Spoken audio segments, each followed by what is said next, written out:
As his words fell, space rippled around Hans. Harvey had it rough, though, because his task was to throw out 2 years' worth of accumulated garbage. Through shared vision, Seonhan saw the long, mist sunlight. But this time, he felt no anxiety or fear, perhaps due to the Mind Hub skill working.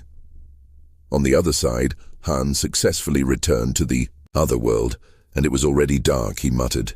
This seemingly peaceful forest. Monsters won't come out, will they? As soon as he spoke, a black panther leaped out from the bushes. Its eyes flickered with hungry ferocity as it immediately pounced. Hans quickly drew the short sword from his waist to defend. Disgusting saliva drooled out. Hans remained calm, just finding it filthy. He planned to end it quickly, swiftly drawing the short sword, then injecting magic power for a fierce stab. The Black Panther was instantly killed with one strike to the throat.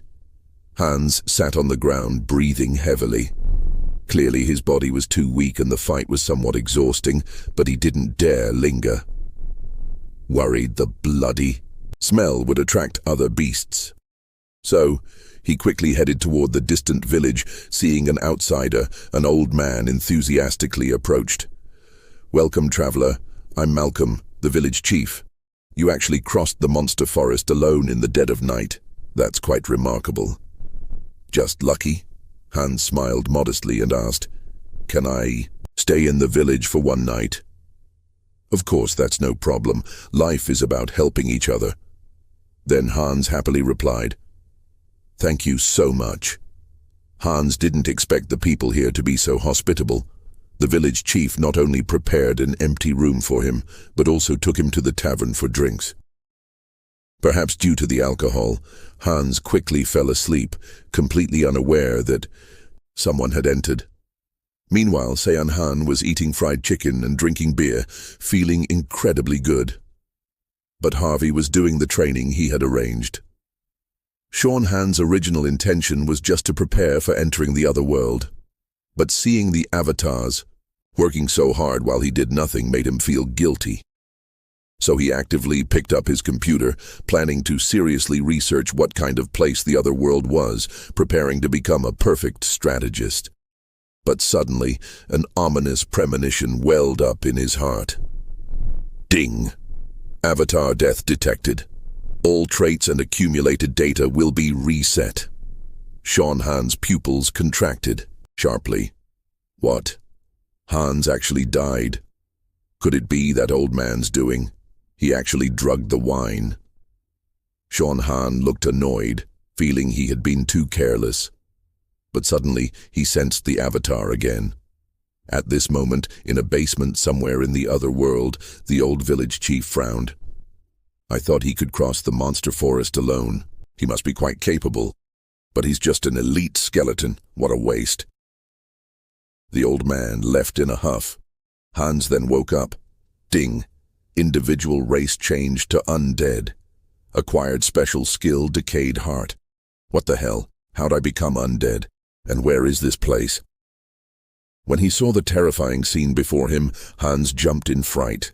Did those guys turn the entire village into undead? Yeah. Suddenly, a complaining voice rang out. "How long do I have to stay in this godforsaken place?" A young man walked in. Hans's heart skipped a beat. "I saw this person last night.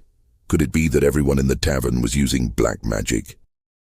As this shocking thought arose, the other party suddenly squinted and looked over. Hans was startled, thinking he was exposed, but the young man just waved his hand and muttered, "How do those guys work?" Hans couldn't help but breathe a sigh of relief while noticing a force trying to control his movement. Although he could ignore this force through willpower, it was better to comply for now. The young man then muttered a few more complaints and left. Hans fell into deep thought. This force felt familiar, like when I was controlling the undead body. Could it be because of the magic affinity trait? If so, maybe I can control undead too. Soon, a week passed. After hundreds of attempts, Hans could finally barely control one undead. but it was still very clumsy. Are elite skeletons really this pathetic? Just as Hans was, troubled, the annoying rat appeared again and dared to bite his heel. Hans immediately caught it and put it out of its misery. Then he decided to try controlling a rat. Unexpectedly, he succeeded instantly, and it was incredibly smooth. This delighted Hans as he commanded, "Go, little rat. Use your ability to hear through walls." Hans controlled the little rat to shuttle through the dungeon. He saw that muttering young man again.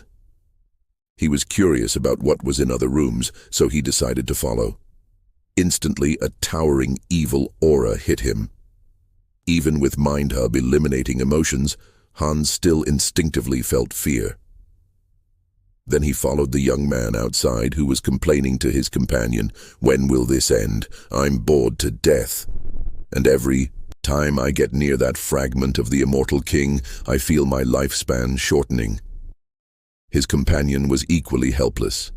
After Hans learned that thing was the fragment of the immortal king, just as he was about to go elsewhere to gather intelligence. Suddenly a spike formed from condensed magic power instantly sprouted from the ground, piercing through his body. The old village chief slowly approached. So it was just a little rat, but it's full of black magic power. Could it be naturally occurring? Today should be Zephy's shift, right? The old village chief suddenly appeared with a friendly smile, startling the two men. Half an hour later, Zephy cursed as he kicked open the dungeon door. "Damn, old man, it's just a rat. What's the big deal? And what's sticking out there? Line up properly. Didn't you hear?" Zephy irritably threw a punch, venting his anger. Gradually, his expression became mocking. "Isn't this the arrogant uncle who resisted me before? You said if I dared touch your family, you wouldn't let me go, right? Say it again now." "All right, I think I cut out your tongue." Sigh approximately.